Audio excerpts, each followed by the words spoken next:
Prime Minister announces $1.3 billion mitigation program, breaks ground for Southern Coastal Highway Improvement Project, and commits to making Jamaica the place of choice for business.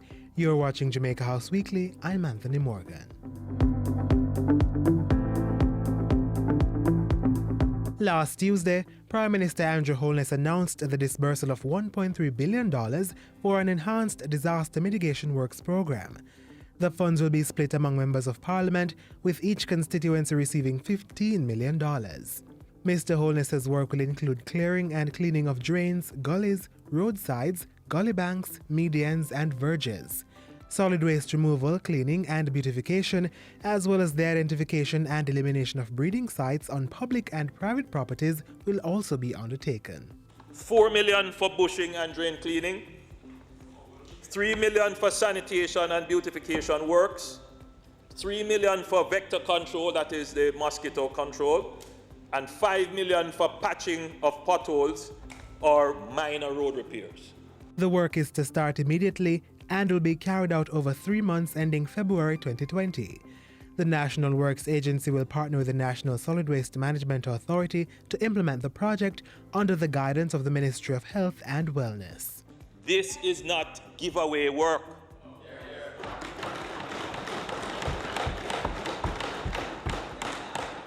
We have to stress it, Mr. Speaker. This is not work where 10 people go out and 20 persons stay home and expect to collect.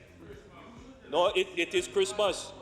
But this is not only Christmas work. Mr. Holness says the program will run concurrent with a $1 billion vector control program being undertaken by the Ministry of Health and Wellness. Every single Jamaican citizen must take responsibility for ensuring that their environment, particularly the environment in their domestic space, around their homes, is free of anything that could cause mosquitoes to breed. The South Coast Highway Improvement Project is part of the government strategic development plan for unlocking growth prospects in the eastern end of the island. Prime Minister Andrew Holness, as he broke ground Saturday for the start of the $384 million Southern Coastal Highway Improvement Project. Of that figure, $195 million will see to the repair of the 110-kilometer roadway between Harbourview in St. Andrew and Port Antonio in Portland. The 26-kilometer road between Morant Bay and Cedar Valley in St. Thomas will also be improved. Mr. Holness says the rest of the money, $189 million, will go towards the extension of the East-West Highway between Mapen in Clarendon and Williamsfield in Manchester. Connectivity is key to ensuring that producers can be linked to markets, workers to jobs, students to school, and the sick to hospitals.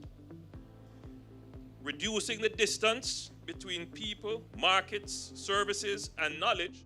The project will be executed by China Harbour Engineering Company and subcontracted to local companies.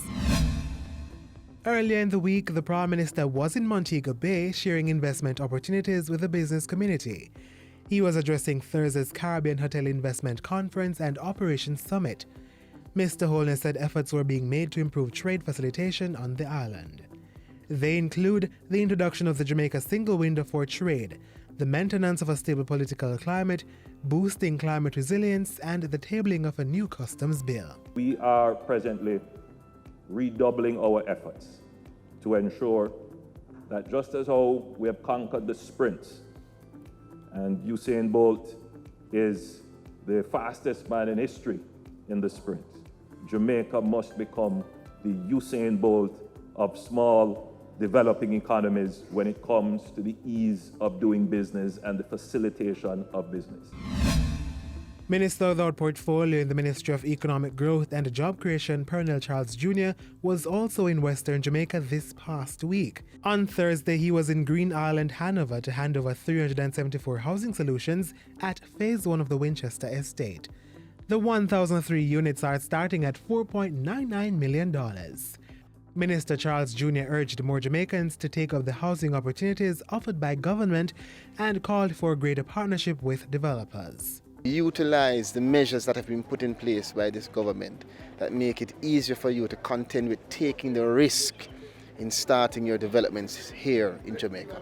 The guaranteed purchase programs, the assistance in terms of the greater partnership in ensuring that your development is successful, and in working together to satisfy the huge demand for housing in our country. And that's it for Jamaica House Weekly.